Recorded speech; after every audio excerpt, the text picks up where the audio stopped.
Senator, thank you for joining us today. We have a very large heroin problem in the tri-state, and Suboxone is a drug that can help counteract the side effects of heroin. You're very familiar with that. As a physician, you are taking a stand on this. There is a limit to how many patients you can have on Suboxone. Tell us what you're doing to change that. I've co-sponsored a bill with Senator Markey from Massachusetts, and this bill would expand the number of patients that a doctor can see. First of all, there aren't many doctors who treat addiction. You have to be a special sort of person to want to get into that. So we expand the number of patients that a doctor can see. Currently, a doctor is limited to only 100 addicts they can see. The regulation doesn't make any sense to me, and I think this would help to a certain degree. We also allow nurse practitioners with the appropriate training and also specialists in drug rehabilitation that take a certain amount of training to be involved with this. So we want to expand access to rehabilitation. I think it's also important from a general point of view that I think we want to do rehabilitation, not necessarily incarceration. I think people who are harming themselves through nonviolent crime, maybe there's a better way than just locking them up for long periods of time. Sometimes the incarceration leads to having a felony record such that you can't get a job when you get out of jail, you can't vote. Your life really is difficult to recover. But a lot of heroin addiction in particular involves drug substitution, Suboxone, naloxone, and Narcan methadone, as well. Different drugs that try to replace the addicted drug. Yeah, we hear a lot about Narcan here too, but is Suboxone the magic bullet, you think, compared to Narcan? Well, I don't think anything's the magic bullet. We would have fixed drug addiction a long time ago. Drug addiction is sort of, I think, in some ways complicated in that it is physiologic. You get addicted where you have trouble getting physically off the drug, but there's also something broken in the spirit. So I think most of the drug programs that have actually worked well, I think often combine religious renewal as well as work renewal. They try to teach people how to have a job and hold a job. There have been through the years some programs that have been very good that have involved like a moving company that involves rehabilitation, getting off and replacing the drug addiction, but then also learning the skills to actually work and have a job. And many people who are addicts really never got into the workplace and never were really to see the value of being part of something that is the way you develop self-esteem. You mentioned religion. Pauletta Deniston, our local viewer, wants to know your stand on Christian, basically, rights. And to be more specific, let's get to the issue in the headlines right now. Kim Davis, the county clerk who will not issue marriage licenses to same-sex couples. Your stand on that? Well, in Kentucky, we have a law called the Religious Freedom Restoration Act. We passed it in 2013. And it specifically gives to elected officials the ability to opt out of laws that are contrary to their religious beliefs. So as long as the accommodation can be made and consistent still with the existing law. So my understanding is that this woman has asked that she not have to sign the licenses because she feels her signature is a way of showing her personal approval and she doesn't approve of non-traditional marriage. I think an easy way out would simply to put the county name on there and let them get a notary of the public, stamp the documents, and she said she would file them, but she just doesn't wish to sign them. I think that's a reasonable accommodation, consistent with religious freedom, and that's what I would support. I don't think putting her in jail was really making the situation get better. I think it actually hardens the hostility between different viewpoints. The European refugee crisis, all of a sudden exploding in the headlines. The images are just so sad. People want to know, are we going to be involved? Is the United States, is there something we can do? But more importantly, are we going to be involved in this crisis? Well, I think it is, heart-wrenching to see what's going on there and to see the small child who drowned in the Mediterranean the other day. I think we first need to understand, how do you get to these crises? How do you get to a humanitarian crisis of such scale? And it's typically war or famine or sometimes both. And so I think we need to look at the wars in the Middle East and say, what can we do to try to get to resolution instead of maybe stoking the flames? There was an interesting article written about the civil war going on in Syria by Thomas Friedman in the New York Times a few months ago. And he said that basically Iran on one side and Saudi Arabia on the other side have been arsonists, basically throwing flame into a powder keg and really making the war worse. In the Syrian civil war, there are 2 million Christians caught in the middle.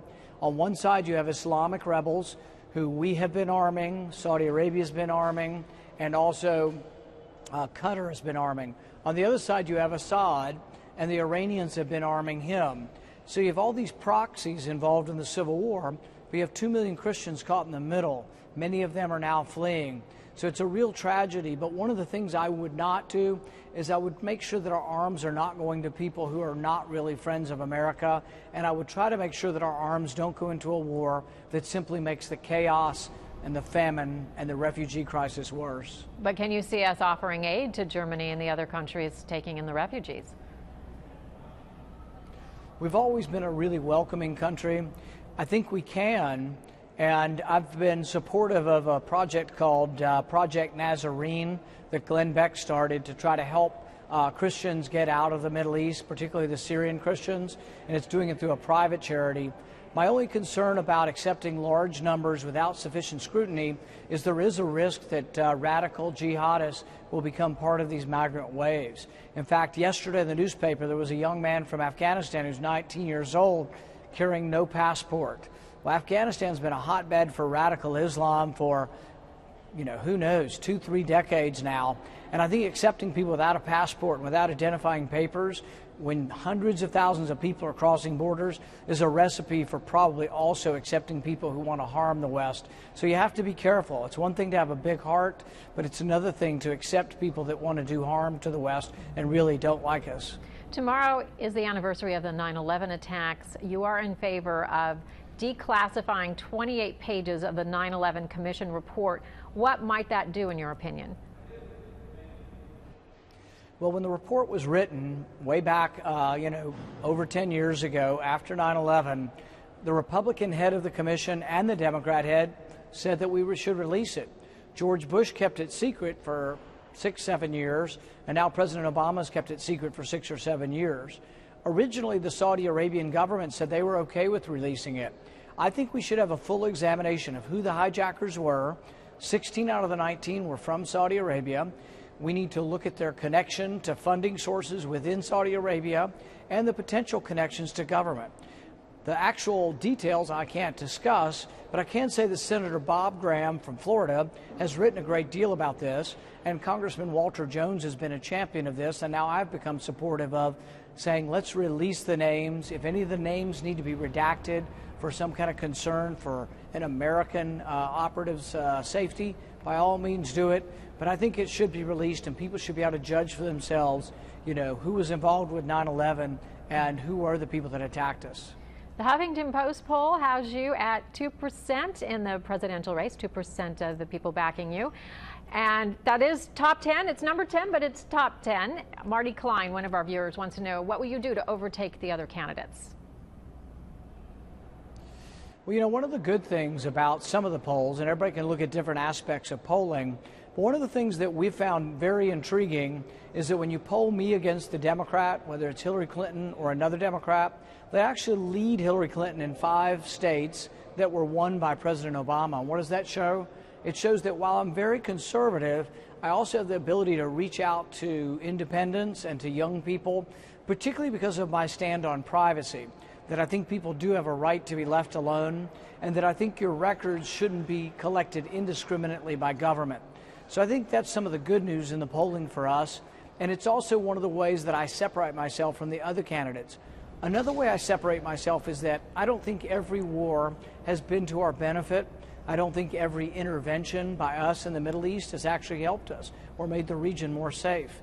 In fact, I think that when we've toppled secular dictators, whether it was Gaddafi in Libya or Hussein in Iraq, I think actually the situation has destabilized the region and made it more likely that we would have attacks coming from that region.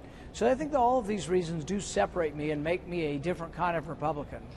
Maybe a one-word answer to this next question. What do you think is going to emerge as the main issue in this presidential campaign? A few months ago, I might have said foreign affairs. Then we see all the chaos in the stock market because of all the issues overseas. What is it going to be? The economy, foreign affairs? What do you think?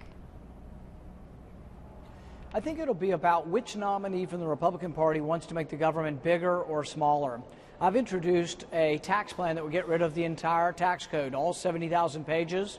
I'd replace it with one single rate with a tax return you could fill out on one page, and mine would make government significantly smaller. I would say starve the beast. So that's a real distinction. Most Republicans say they want smaller government, but actually have a tax plan that would do it. All right, so I'll give you 2 words there. It was smaller government. And finally, is there anything else you would like to say to the people of the tri-state? You know, my concern about government is that we borrow $1 million a minute. I think government is too large. And I think the only way we're ever going to get it smaller is if we got someone honest enough to say we should do one simple thing, and that's only spend what comes in. And unless we do that, I have great concerns for the future of the country. But I'm going to keep being a stickler that we should balance the budget and only spend what comes in. All right, Senator, thank you for joining us this afternoon. Thank you.